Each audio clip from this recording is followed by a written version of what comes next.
वाला क्वेश्चन है, क्योंकि आप लोगों ने ये सब कुछ डिस्कस कर दिया, तो जनरेशन ऑफ डेटा और वो जो आपका टैबुलेशन वगैरह था वो सब, ठीक है, वो इनिशियल फेज है। अब उसके बाद हम लोग जब फर्दर जाते हैं तो एनालिसिस थर्ड फेज। मैंने कहा था सबसे पहला जो स्टेप होता है किसी भी जो स्टैटिस्टिकल स्टेप है क्वांटिटेटिव एप्टीट्यूड का, क्वांटिटेटिव मेथड्स का, उसमें पहला स्टेप होता है कलेक्शन ऑफ डेटा, दूसरा स्टेप है presentation of data, third step होता है एनालिसिस एंड लास्ट स्टेप होता है इंटरप्रिटेशन ऑफ डेटा। तो जो पहला स्टेप था वो कलेक्शन ऑफ डेटा, वो कहीं आप कलेक्ट करो डेटा, कैसे कलेक्ट करोगे, कितना डेटा कलेक्ट करना है, वो सब आपके पास ऑप्शन है। जैसे अलग अलग हॉस्पिटल्स में जाके वहाँ के रिकॉर्ड्स कलेक्ट कर सकते हैं आप, किसी मार्केट में जाके किसी पर्टिकुलर प्रोडक्ट का कितना सेल हो रहा है तो वो शॉपकीपर से पूछ के उसका रिकॉर्ड रख सकते हैं। तो ये सारे रिकॉर्ड्स जो आपने कलेक्ट किया है that is collection of data. उस डेटा कलेक्शन के बाद आपको उस डेटा को प्रेजेंट करना है, टैबुलेशन करना है। टैबुलेट कर लेते हैं हम लोग, फिर कितना सेल हो रहा है इस पर्टिकुलर एरिया में, इस पर्टिकुलर डिस्ट्रिक्ट में, इस पर्टिकुलर टाउन में, ऐसा कुछ हम लोग कलेक्ट कर सकते हैं। अब उसको टैबुलेट कर दो डिस्ट्रिक्ट वाइज, या फिर किसी डिस्ट्रिक्ट वाइज कर दीजिए, स्टेट वाइज कर दीजिए, कंट्री वाइज करिए, जो भी करिए आप अकॉर्डिंगली कर सकते हैं।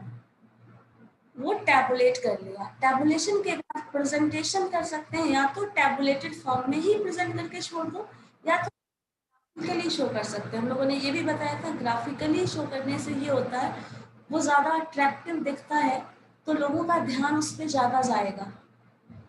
और बहुत लोगों को नंबर्स समझ नहीं आता, हो सकता है हम में से ही किसी को नहीं समझ आता हो, आप में से ही ऐसा क्लास में हो जिनको नंबर्स से बहुत ज़्यादा इंटरेस्ट नंबर में ना हो, नंबर के टर्म में बताओगे इतना प्रॉफिट हुआ, इतना लॉस हुआ, ऐसा कुछ, तो वो बहुत ज़्यादा इंटरेस्ट लेके सुने, ऐसा हो सकता है कि वो नहीं सुने। तो उस केस में आप क्या कर सकते हो, नंबर्स के टर्म में बात ना करें, उसको ग्राफिकली शो कर दें। अब ग्राफ से शो करेंगे तो जिनको नहीं भी समझ आता बहुत ज़्यादा नंबर्स, वो भी उसको ध्यान से देख सकते हैं, समझ सकते हैं, है ना। अब ग्राफ में दिखाएंगे कितना ज्यादा हो रहा है, कोरोना केसेस ऐसे बढ़ रहा है, अब ग्राफ में ऐसे शो करेगा, मान लीजिए कि बहुत ज्यादा अभी अभी जैसे रेट जो है इंक्रीमेंट हुआ है वो बहुत ज्यादा है, तो मान लीजिए आप ग्राफिकली इस चीज को शो कर रहे हैं लाइक ऐसे, और एक ही बार इतना ज्यादा बढ़ गया, तो ऑब्वियसली ये चीज दिख रहा है, ठीक है, वो चीज समझ आ जाएगा लोगों को जल्दी। तो ये चीज हम लोग ग्राफिकली शो करते हैं कि इसको ज्यादा जो नॉन मैथड, उसका बेसिक जो वो होता है,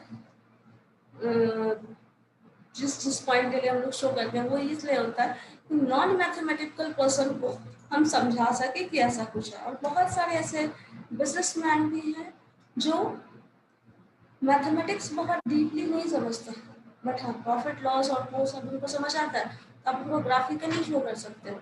वो उनको मीन का मतलब नहीं पता, एवरेज का मतलब नहीं पता, आपने एवरेज इनकम की बात की है तो एवरेज इनकम का टर्म उनको नहीं पता है, ऐसा होता है। लेकिन अगर उनको आप ग्राफिकली शो करेंगे, मीडियन का मतलब नहीं पता मीडियन, लेकिन आप मिड पॉइंट बताएंगे तो वो उन्हें समझ आ जाएगा, वो क्या मीन कर रहे हैं समझाएंगे, एक्सप्लेन करके ग्राफिकली शो करेंगे तो समझ आ जाएगा, बट उसका टर्म का मीनिंग नहीं पता होता है। और ऐसा बहुत सारे केसेस में देखा जा चुका है। तो इसी चीज को हम लोग ना शॉर्ट आउट करने के लिए उसको ग्राफिकली शो करते हैं और एक्सप्लेनेशन देते हैं।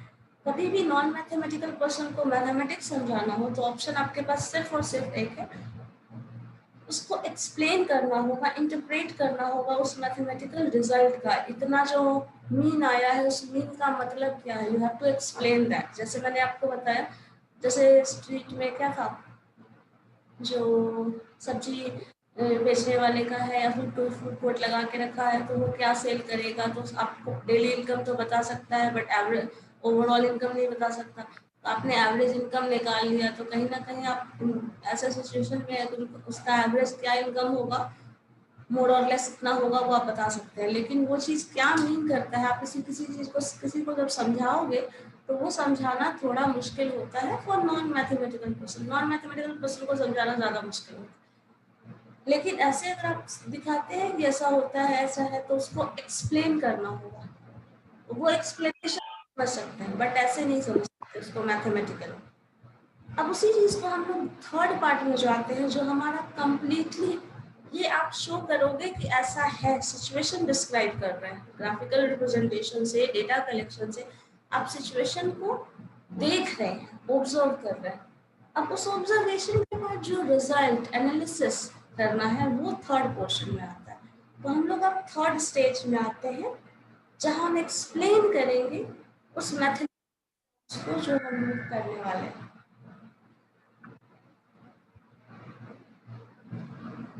लाइक सपोज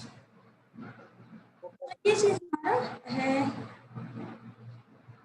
एवरेज जो में टेंडेंसी, ये हम लोगों ने पहले पढ़ा है, बट देख लेते हैं एक बार थ्योरेटिकली क्या है। मेजर ऑफ सेंट्रल टेंडेंसी है वो हमेशा क्या देता है, एक स्टैटिस्टिकल कांस्टेंट।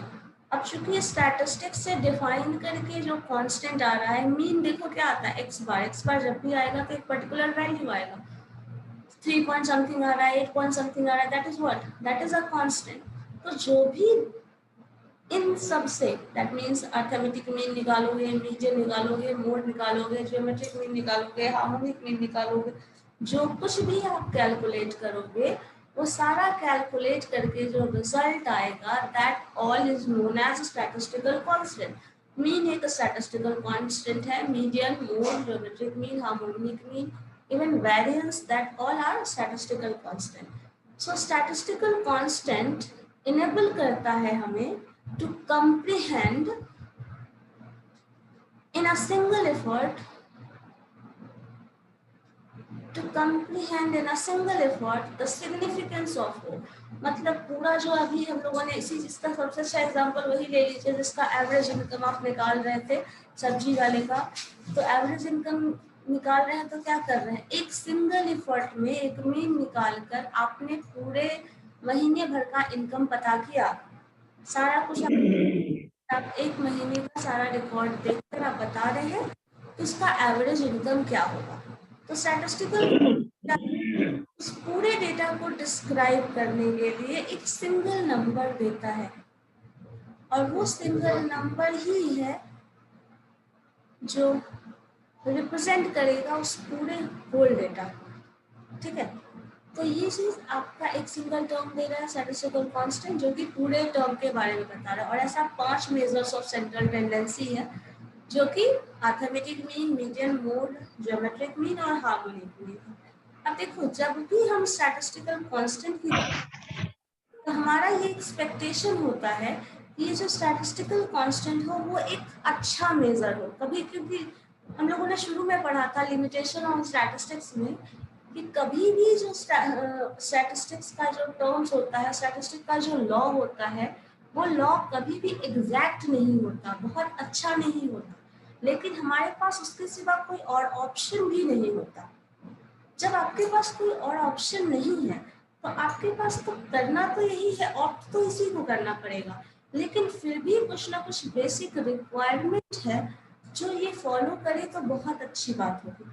उसमें कुछ कुछ टर्म्स दिया गया है कि जब भी ये हो तो कुछ देखे, it should be rigidly defined, मतलब एक मैथमेटिकल फॉर्मूला इसका होना चाहिए। दूसरा बता रहा है easy to calculate, easy to calculate and understand, समझ में आना चाहिए कि आप क्या कर रहे हैं एग्जैक्टली। थर्ड है it should be based on all observation. अब जो यहाँ पे देखो बेस्ड ऑन ऑब्जर्वेशन वाला जो कंडीशन है वो हम लोग इससे कंप्लेन कर सकते हैं कि आपने जो डेटा लिया था जैसे वेंडर के सेल्स का, वो एक दिन का देखा, दूसरे दिन का देखा, तीसरे दिन का देखा, इधर 30 डेज का, और 30 डेज का सारा डेटा आपने यूज किया है to calculate average salary, average income. So average income calculate करने के लिए हम लोग सारे ऑब्जर्वेशन पे बेस्ड हैं।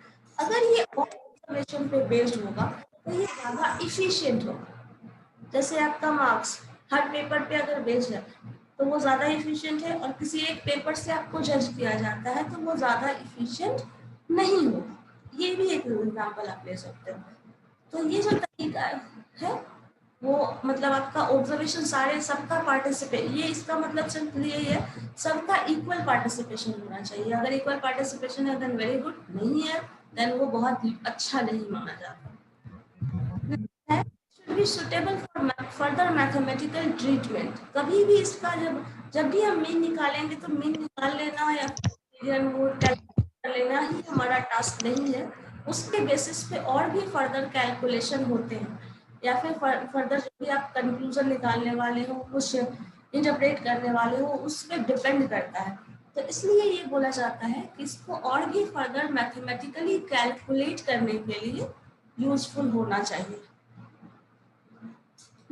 तो अगर ऐसा होगा तो जैसे देख लो, इसका एक एग्जांपल आपने पढ़ा है, बहुत अच्छा उसको रिलेट कर सकते हो। जैसे जब आप वेरिएंस कैलकुलेट करते हो तो मीन का यूज होता है।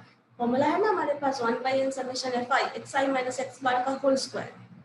सो x बार क्या है, वहाँ x बार जो आपने मीन इधर कैलकुलेट किया था उसका मैथमेटिकल कैलकुलेशन कर रहे हो, तो यहाँ क्या हो रहा है, वो यूज कर रहे हैं। तो ये चीज उसका रिक्वायरमेंट है कि फर्दर इसका कैलकुलेशन पॉसिबल हो, फर्दर मैथमेटिकली हम उसको और भी कुछ यूज कर पाए, ऐसा होना चाहिए, ऐसा कुछ ना आ जाए जो यूजफुल ना हो। नेक्स्ट बताता है फ्लक्चुएशन ऑफ सैम्पलिंग से कम असर पड़ना चाहिए। दैट मीन्स जैसे कुछ ऐसा ले लो एग्जांपल, आपके क्लास के किसी 5 स्टूडेंट का हम एवरेज मार्क्स लेते हैं, तो रिजल्ट कुछ और आता है। फिर से 5 अलग स्टूडेंट को नेक्स्ट टाइम फिर से ले रहे हैं, किसी और 5 का ले लिया तो मार्क्स कुछ और आ जाएगा। नेक्स्ट 5 का लिया, मार्क्स कुछ और आ जा रहा है। तो इस केस में हम कुछ कंक्लूजन लेने की कंडीशन में नहीं है। जैसे आपने सब्जी वाले एग्जाम्पल, तो अगर मान लो 10 जगह सब्जी बेच रहा है, एक ही जगह 10 लोग बेच रहे हैं, तो सबका जो इनकम है वो अलग अलग आ रहा है, तो यहाँ हम कुछ कंक्लूड नहीं कर पाते हैं। तो बहुत ज्यादा फ्लक्चुएशन नहीं, समझ रहे हो ना, अप डाउन मूवमेंट, ज्यादा अप डाउन मूवमेंट हो रहा है। तो अगर मान लो फॉर जनवरी आपने मंथली इनकम कैलकुलेट किया तो कुछ और रिजल्ट आ रहा है, फॉर फेब्रुअरी आपने किया तो कुछ और रिजल्ट आ रहा है। अब देखो यहाँ फ्लक्चुएशन हो रहा है, फ्लक्चुएशन होगा, बहुत ज्यादा होगा, थोड़ा बहुत हो तो कोई प्रॉब्लम नहीं है, ज्यादा होगा तो क्या हो जाता है कि आप फिर से जो आप एवरेज इनकम फॉर मंथ कर रहे थे वो क्लियर आप खुद नहीं समझ पाएंगे। हो सकता है एक बार आपने कैलकुलेट किया फॉर जनवरी, तो हो सकता है उसका एवरेज इनकम जो है 7,000 8,000 आ, नेक्स्ट टाइम कर रहे हैं तो 12,000 आ रहा हो, नेक्स्ट टाइम कर रहे हैं तो 3,000 आ रहा है। तो क्या हो रहा है, बहुत ज्यादा वेरिएशन दिख रहा है। तो हम फिर से कुछ कंक्लूजन लेने के कंडीशन में, कंक्लूड करने के कंडीशन में नहीं होंगे। तो ज्यादा फ्लक्चुएशन नहीं होना चाहिए। जैसे मार्केट में ही अगर मान लो फ्लक्चुएशन हो रहा हो, तो आप कुछ कंक्लूड कर पाएंगे कि किसी प्रोडक्ट का कैसा सेल होगा, नहीं कर सकते ना। तो बहुत ज्यादा फ्लक्चुएशन नहीं होना चाहिए डेटा में, ये बताना चाह रहा है। और एक्सट्रीम से ज्यादा अफेक्टेड नहीं होना चाहिए। जैसे पूरे क्लास का बहुत अच्छा मार्क्स आया हो, किसी एक का मार्क्स बहुत कम आ गया, सपोज ना ऐसा कुछ कर दिया है, बट मान लो उसका 0 आ गया, और किसी का मान लो 100 आ गया, जो कि दोनों बहुत रेयरली पॉसिबल है। तो एक्सट्रीम केसेस जो है ना अराइज हो, ऐसा भी होना चाहिए, मतलब उससे बहुत कम अफेक्टेड होना चाहिए। लेकिन कभी मैम समझ में नहीं आ रहा। हाँ बोलिए। समझ में नहीं आ रहा। हाँ क्या समझ आया, बताओगे तुम ना। एवरेज जो मैम है ऊपर, बोलो, एवरेज क्यों पढ़ रहे हैं। मैम ऊपर में जो एवरेज वाला है ना पॉइंट, हाँ एवरेज वाला समझ में नहीं। ये, यस मैम। अरे ये तो आप पढ़े हुए हैं ना, मीन निकालना, मीडियन निकालना, mode, geometric mean, harmonic mean शायद नहीं पढ़ा है, लेकिन मीन मीडियन मोड कैलकुलेट करना तो पढ़े हैं ना आप। Yes ma'am. मैंने ये बताया कि वो क्यों निकालते हैं। जैसे मान लो सब्जी वाले का इनकम, मान लो तुमको मैम, हाँ बोलो। मैम ग्रुप में लिंक नहीं गया, बहुत लोग कनेक्ट नहीं हो पा रहे हैं। नहीं गया हुआ है, नहीं, शेयर किया था।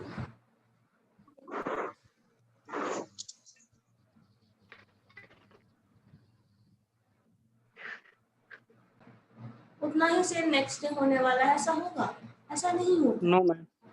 तो अब देखो, जहाँ तुमको इनकम होने वाला है, अब कल का सेल कुछ और था, आज का सेल कुछ और है। अब तुमसे कोई पूछता है, सपोज तुम्हारा दोस्त, कि तुम्हारा कितना इनकम होता है, मंथली। अब तुम उसको बता सकते हो, कैसे बताओगे? बताओगे तो कैसे बताओगे? क्योंकि आपके पास जो इनकम मिलना है वो हर दिन का अलग अलग होगा। तो हर दिन का अलग अलग उनको इनकम बताओगे तो क्या वो समझ सकता है कि टोटल इनकम तुम्हारा कितना है मंथ में? नहीं समझ पाएगा ना। तो उसमें क्या नो हम लोग वहाँ क्या करते हैं, जब भी एवरेज इनकम, एवरेज टर्म जो इस्तेमाल होता है वो इसी केस में होता है। आपका हर दिन का इनकम अलग अलग है, लेकिन आप जानना चाहते हैं कि हमको मंथ में क्या मिल रहा है, साल में क्या मिल रहा है। जिसका फिक्स सैलरी है उनको तो पता है कितना पैसा मिल रहा है। आपके घर में किसी का सैलरी मान लो कोई काम करते होंगे तो पता है इतना मिलता है, लेकिन जो बिजनेस करता है, सपोज सेल्समैन है, तो आज उसने कुछ सेल किया, कल उसने कुछ और सेल किया, तो हर दिन का इनकम अलग अलग होगा। तो अब हर दिन यस मैम अलग है। मान लीजिए हमने किसी दिन 100 रुपए का काम किया, किसी दिन 500 रुपए का, किसी दिन 1000 रुपए का काम बेच रहा है, तो अब जो टोटल इनकम पूछेगा कोई तो क्या होगा, कैसे बताएगा? वो नहीं बता पाएगा ना। तो इसी केस हम एवरेज लेते हैं, तो जहाँ अलग अलग टर्म में इनकम आए सबको जोड़ के 30 से डिवाइड कर दिया। टोटल एक महीने में 1 तारीख से लेकर 30 तारीख तक आपने जितना इनकम किया, जो भी इनकम आपका हो, सबको जोड़ दो, उसको 30 से डिवाइड कर दो, तो क्या हमने एवरेज इनकम। इसी को हम लोग एवरेज टर्म बोलते हैं। मेजर ऑफ एवरेज बोलो या मेजर ऑफ सेंट्रल टेंडेंसी बोलो, जो भी, या मेजर ऑफ लोकेशन बोलो, इसी चीज को बोलते हैं बस। और उस एवरेज को निकालने का ये 5 तरीका है, ठीक है। और एवरेज को निकालने का जो 5 तरीका है वो, उस पर हम भरोसा, उस पर हम जो रिलायबिलिटी दिखा रहे हैं कि ये एक अच्छा है, ऐसा कुछ है, वो इसलिए है क्योंकि वो कुछ उसको मैथमेटिकल ऐसा कुछ टर्म मिला जो ये आप जोड़ रहे हो, 10 दिन 30 दिन का जोड़ रहे हो एवरेज इनकम, फिर उसको 30 से डिवाइड कर रहे हो, ये कैसे कर रहे हो? मैथमेटिकल वो ऐसा किया गया है तब कर रहे हो, अपने मन से तो नहीं कर रहे हैं। तो वो एक तरीका है, साइंटिफिक तरीका है, जिससे वो डिफाइन किया जा रहा है, इसलिए वो रिलायबल है। और ऐसे जितने, सिर्फ अरिथमेटिक मीन के केस में नहीं, median mode, geometric mean, harmonic mean, सब जो है वो वैसा ही एक पर्टिकुलर प्री डिफाइंड टर्म है जिससे हम लोग ये कंक्लूड कर रहे हैं। और ये तभी होगा जहां अलग अलग इनकम आएगा, जहां वेरिएशन इनकम होगा। जिसकी फिक्स सैलरी है उसके लिए ही नहीं बोला जाता, ठीक है। जिसका वेरिएशन है उसी के लिए बोला जाता है। फिक्स सैलरी पता है, एक बार बोलेगा कितना पैसा मिलता है, उतना पैसा बता देगा, है ना। लेकिन जहाँ अलग अलग इनकम है, जहाँ बिजनेस के केस में हमेशा आएगा, श्योर हो, कोई भी बिजनेस हो, आइदर वो टेक्सटाइल बिजनेस हो, शॉप हो, फूड वेंडर हो, या फिर कोई भी हो, क्योंकि उसके पर डे का फिक्स रूल नहीं होता, इतना सेल होगा, इतना नहीं होगा, आज होगा, ये होगा, कुछ नहीं होता। किसी दिन 1000 रुपए का सेल करेगा, कभी 50,000 का भी सेल कर सकता है, और किसी दिन 5 रुपए, ऐसा भी हो सकता है। तो वो इस केस में आप यूज करते हैं। इस केस में आपको किसी कंक्लूजन तक पहुंचना है, तब आप इन सब का यूज करेंगे। यही इसका मतलब है, यही इसका यूज है। ये चीज हमेशा देखो, जो कंडीशन डाला गया है ना, ये जो बताए ऐसा होना चाहिए, इजी कैलकुलेट होना चाहिए, मैथमेटिकल ट्रीटमेंट के लिए यूजफुल होना चाहिए, ये सब जो है सारे के सारे जितने भी आप मेजर ऑफ सेंट्रल टेंडेंसी पढ़ोगे, सबको फॉलो करें ऐसा नहीं होता। इनमें से ज्यादा से ज्यादा फॉलो कर सकता है, बट सारा का सारा फॉलो करे ऐसा पॉसिबल नहीं है, ऐसा पॉसिबल होता ही नहीं है।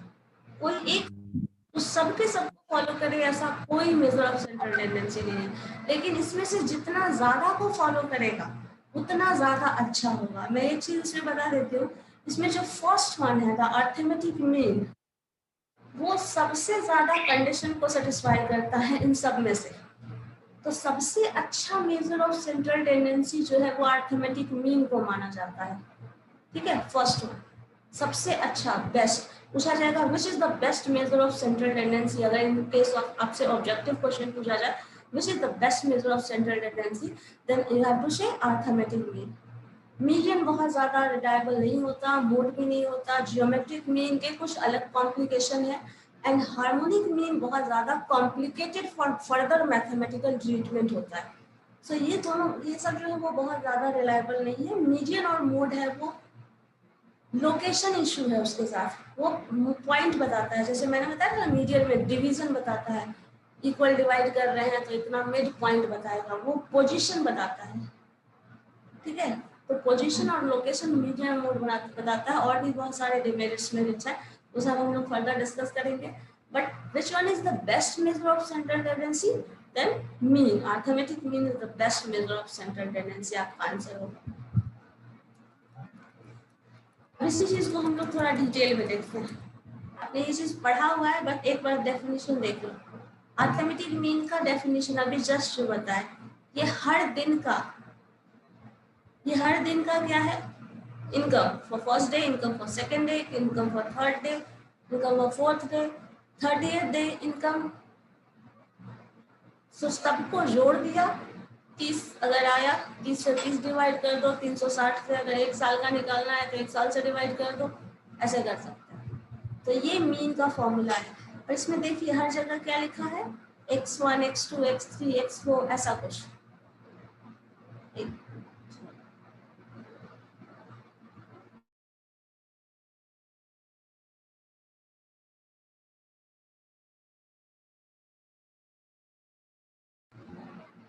ठीक है, तो अब सब दिन का जोड़ लीजिए तो ये रिजल्ट आ जाएगा। बस इतना ही मतलब है। अब आपको ना जो आप लिखते हो कॉपी पेन से पता नहीं कितना लिखा है, क्या लिखा है, बस आपको इतना लिखना है, ये टर्म डिफाइन करना है, एग्जाम में आता है।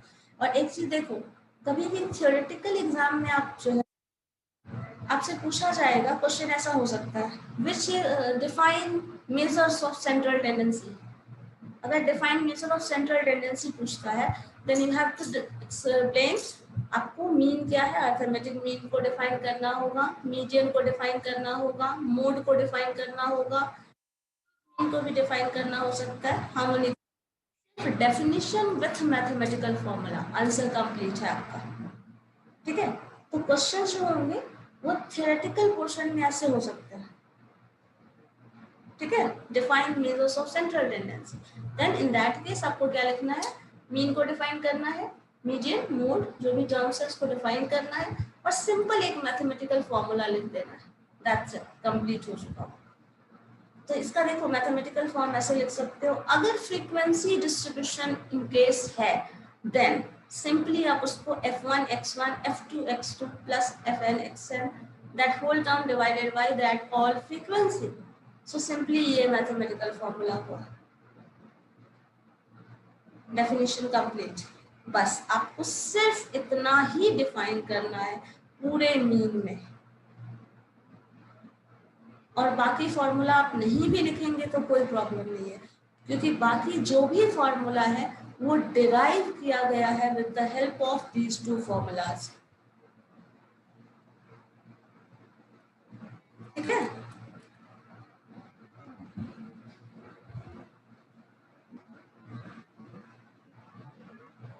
अब यहाँ तक किसी को कोई कंफ्यूजन है तो बताइए। मीन का डेफिनेशन है ये,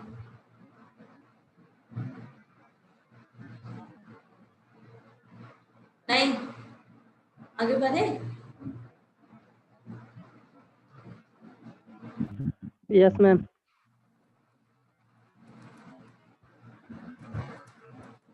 एग्जाम्पल देखना चाहो तो देख लो, आपने ये ऐसे बनाया हुआ भी है।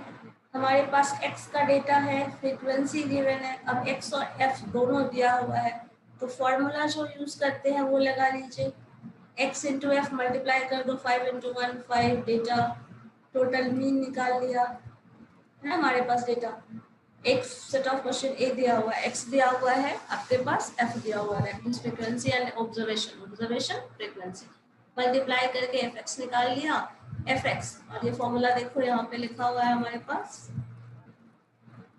ये summation fi xi divided by summation fi, इसी फॉर्मूला पे अप्लाई करना है आपको। दोनों को मल्टीप्लाई कर दिया,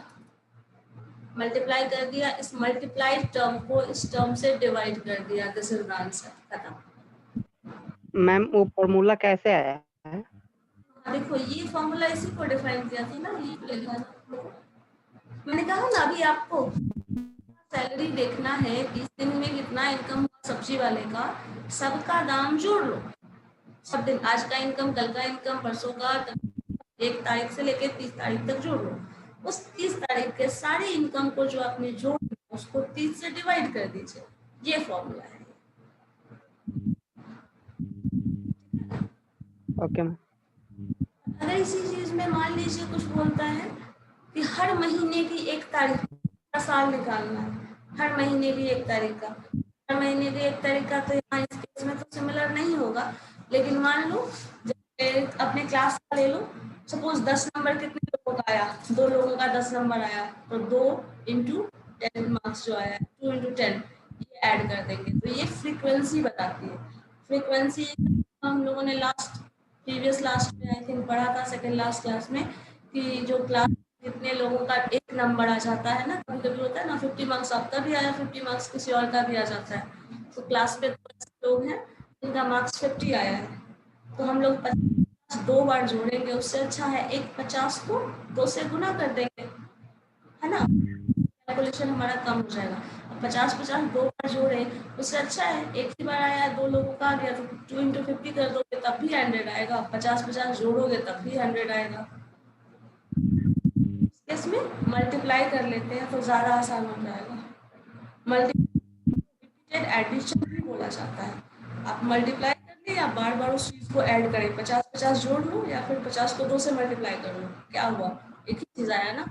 तो मल्टीप्लिकेशन रिपीटेड एडिशन, तो आप ऐसे, तो इसलिए हम मल्टीप्लाई करके टर्म लिखा है। एफ आई जो है वो 2 लोग नंबर बताएगा हमेशा, एक्स आई जो है ऑब्जर्वेशन बताएगा। ट्राई कर लो तब रिजल्ट ले आओ। तो ऐसे भी ये तब यूज होगा जब आपके पास एक से ज्यादा रिपीटेड टर्म्स, एक ही चीज, एक ही नंबर 2-3 बार आया है, तब ऐसा होता है, ऐसा नहीं होता।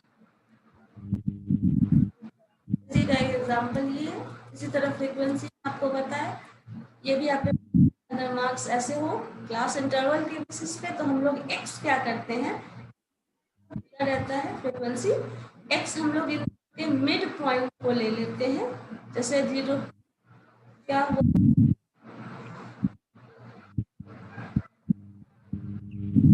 Roll number 64